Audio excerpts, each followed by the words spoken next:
नमस्कार, आपण पाहत आहात बहुजन हिताय न्यूज, जनसामान्यांचा बुलंद आवाज।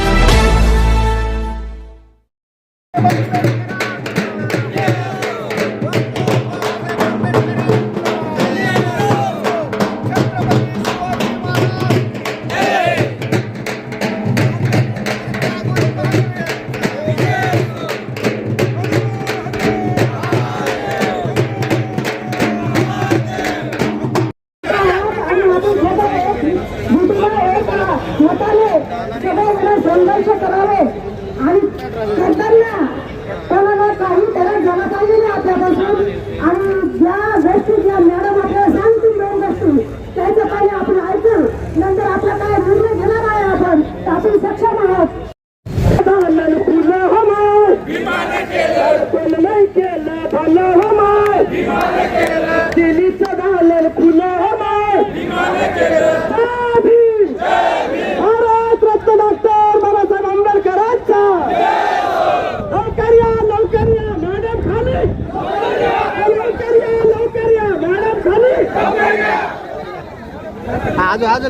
आज द्या चल द्या घोषणा चल द्या। पोलीस डिपार्टमेंटला विनंती की या समाजाचे जी आग्रह आहे की मॅडमने या ठिकाणी जे या समाजाला काय सांगायचं ते सविस्तर सांगावे, कारण लोकांमध्ये खूप तीव्र जात वैधता प्रमाणपत्रासाठी धडक मोर्चाचं आयोजन करण्यात आलं आहे। काय मागणी आहे सर आपल्या?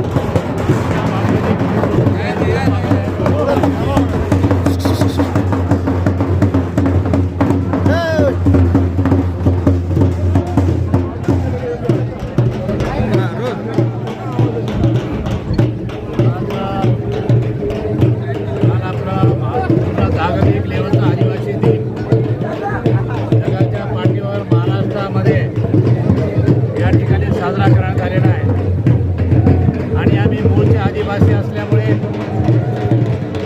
पूर्ण महाराष्ट्रामध्ये आदिवासी कोळी बांधव हा कोळी महादेव कोळी मल्हार तत्सम जमातीच्या वतीने काल आदिवासी दिन या ठिकाणी साजरा करण्यात आला आणि आज 10 तारखेला आमचे जे या ठिकाणचे जे कार्यकर्ते विठ्ठलराव सर असतील, आमचे बुधवारे साहेब असतील, साहेब असतील, आमचे सर्व या कार्यकर्त्यांनी गेली अनेक दिवसापासून आपल्या या जमातीवर होत असलेल्या अन्यायाच्या विरोधामध्ये आपण कुठेतरी मोठा आवाज या ठिकाणी वेगळ्या पद्धतीने उठवला पाहिजे हा दृष्टिकोन समोर ठेवून आजच्या या रोजी तारीख आंदोलन या ठिकाणी होते आहे।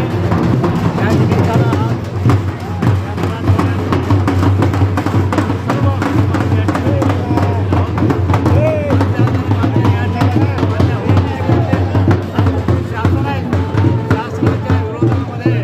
कठोर पाऊल उचलण्याची भविष्यात आमच्या समोर समाज बांधवांची ताकद या ठिकाणी आम्हाला दाखवायची आहे। या आताच्या शासनाने गेले अनेक वर्षापासून केवळ आश्वासनाची खैरात आमच्या या समाजाला दिलेली आहे। आमच्या समाजाचं मतदान घेतलं, आमच्या समाजाच्या मतदानावर यांनी सत्ता काबीज केली, परंतु या सत्तेमध्ये आल्यानंतर आमच्या या जमातीचं, आमच्या या कोळी महादेव कोळी मल्हार या जमातीचं या ठिकाणी प्रश्न आजपर्यंत या ठिकाणी सोडवला गेलेला नाही। केवळ आमच्या या जमातीवर अनेक लोक मोठे झाले, मुंबईचे लोक मोठे झाले, परंतु त्यांनी हे कामापुरतं या ठिकाणी आम्हाला वापरून घेतलं।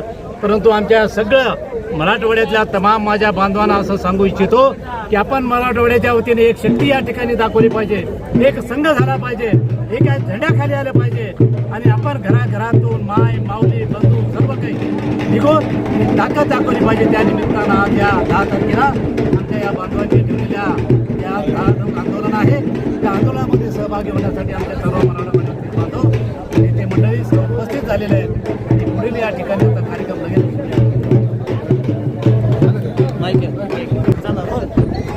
आज या मराठवाड्याच्या वतीनं अनुसूचित जाती जमाती प्रमाणपत्र तपासणी समितीवर या ठिकाणी ताळेतूट आंदोलनाच्या निमित्ताने या ठिकाणी सर्व आदिवासी समाज आलेला आहे।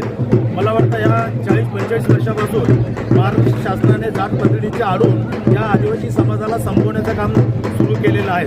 आम्हाला वैधता प्रमाणपत्र जसं की OTS मध्ये ज्या वैधता प्रमाण मिळतात तशाच आम्हाला त्या मराठवाड्यातील आदिवासी माझे कोळी असेल, मराठा कोळी असेल, डोंगरी कोळी असेल यांना मिळायला पाहिजे। मला मला वाटतं शासनाला आणि या कमिटीला एक आव्हान आहे आमच्या जमातीचं की जोपर्यंत आम्हाला जातीचे प्रमाणपत्र विना अट मिळत नाही तोपर्यंत आमचं आंदोलन हे सक्रिय आंदोलन चालूच राहणार आहे. त्याला विनंती पण करतो आणि एक आव्हान पण आहे की त्यांनी जातीचे प्रमाणपत्र मात्र वैधता प्रमाणपत्र कोणत्याही परिस्थितीमध्ये द्यायलाच पाहिजे अशी एक विनंती आहे. आज टाळेरोक आंदोलन आहे.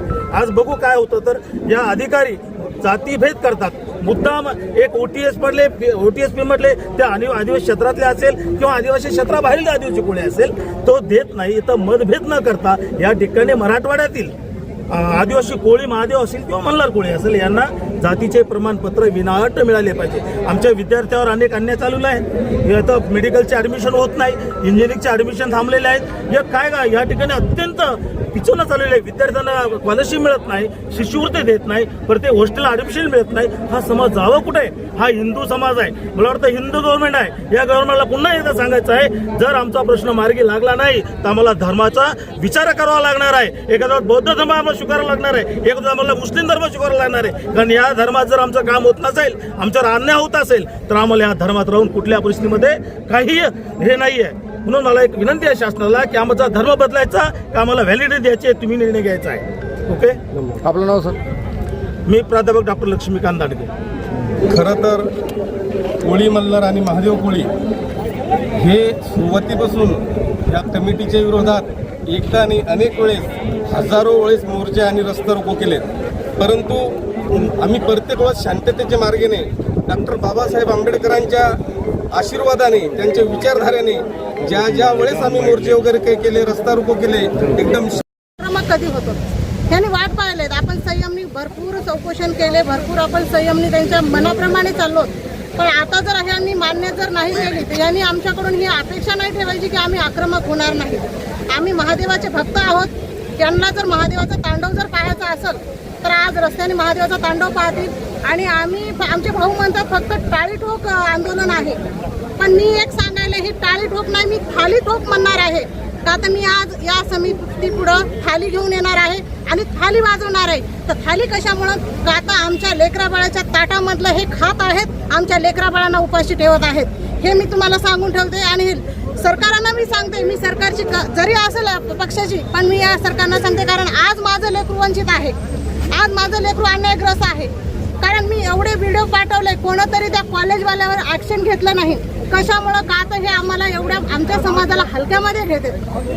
तर मी एवढं विनंती करते या समितीवाल्यांना, आज जर आमच्या लेकराबाळाच्या जर तुम्ही व्हॅलिडिटीवर जर लक्ष नाही दिलं तर याच्याहून आणखीन तुम्ही आक्रमक आंदोलन पाहसाल. ही माझ्या एका आईची कळकळ सांगायला बघा. आयुक्त कार्यालयासमोर 12 दिवस बंद त्या उपोषण केलं. उपोषण केल्यानंतर त्याच्यानंतरचा हा घेतलेला आमचा स्टंट आहे. आणि ह्या इथले अधिकारी आमच्या सोबत इन कॅमेरा कसल्याही प्रकारचं बोलण्यास तयार नाहीत. आमचं शिष्टमंडळाने बऱ्याच वेळेस विनंती केली आणि ह्या इथल्या असलेल्या शिष्टमंडळाने आम्ही 2 महिन्याचा कालावधी दिला होता. आमच्याशी ह्या विषया संदर्भामध्ये चर्चा करा. आमचे जे ऐतिहासिक पुरावे आहेत, ब्रिटिशकालीन निजामकालीचे पुरावे आहेत, ह्या पुराव्याचं आम्ही तुम्हाला सुपूर्द करतो. ह्याच्यावर अभ्यास करा. ह्या ठिकाणी असलेल्या कमिटीचे म्हणजे कार्यालयामध्ये संशोधन अधिकारी पद आहे आणि त्यांचं कर्तव्य आहे की त्यांनी आमच्या ह्या डॉक्युमेंटचा विचार करायला पाहिजे. पण वास्तविक पाहता असं न होता त्यांनी 2 महिन्याचा कालावधी दिला. त्याच्यानंतर 1 महिन्याचं आम्ही त्यांना स्मरणपत्र पण दिलं. त्यानंतर पण त्यांनी आम्हाला उत्तर नाही दिलं. आणि आज ते आमचे समन्वय साधताय आणि तुम्ही रस्त्यावर, आम्ही काय रस्त्यावरचे लोक आहेत का? अरे तुम्ही अधिकारी तिथं जर खुर्चीवर बसून जर आमच्या जर इन्व्हॅलिड करत असेल तर तुम्हाला आम्ही सोडणार नाही. भारतीय घटनेचा आम्हाला विचारण्याचा तुम्हाला अधिकार आहे. इथं असलेले कर्मचारी जे आहेत हे संविधानिक आहेत. आम्ही बी गैरसंविधानिक कोणतंही काम करणार नाही. पण आम्हाला गैरसंविधानिक काम करण्यास मजबूर करत असल्यामुळे आज हा समाज रस्त्यावर उतरलेला आहे. आता इथून भूमिका काय असणार आहे? कार्यालयाला कुलूप लावणार आहे, काय करणार आहे भूमिका? इथून पुढची भूमिका काय असणार आहे समिती? इथून पुढे आम्ही या ठिकाणी सगळेजण थांबलेलो आहोत. म्हणजे या संजय गांधी ग्राउंड, राजीव गांधी ग्राउंडवर थांबलेलो आहोत. आमचे मराठवाड्यातील सर्व बांधव या ठिकाणी एक जमा होत आहे आणि सर्व जमा झाल्यानंतर एकत्र आल्यानंतर आम्ही सगळे मग जाऊन कमिटीला त्या जी पडताळणी समिती आहे, जी कार्यालय आहे शासकीय, जे आम्हाला जात वैधता प्रमाणपत्र देतात, ह्याला आम्ही कुलूप लावणार आहे. कुलूप ह्यासाठी लावणार आहे की हे अधिकारी जर आमचे 12-12, 13-13 वर्षापासून जर आमचे प्रकरण काढत नसेल आणि आम्हाला जर प्रत्येक वेळेस कोर्टात जावं लागत असेल, मग आमचं कामच होत नसेल आणि यांना जर सरकार पगार देत असेल तर ह्या पगार त्यांना दिल्या बी नाही पाहिजे. हे काम करत नसल्यामुळं आणि आमचं जर नुकसान होत असेल म्हणून आम्ही त्या कमिटीला ताळा लावणार आहे. आजच्या आंदोलनामध्ये किती जण सहभागी? सर 2-3 हजार लोक येतील आमचे. अच्छा, आपलं नाव सांगा. माधव बुधवारे.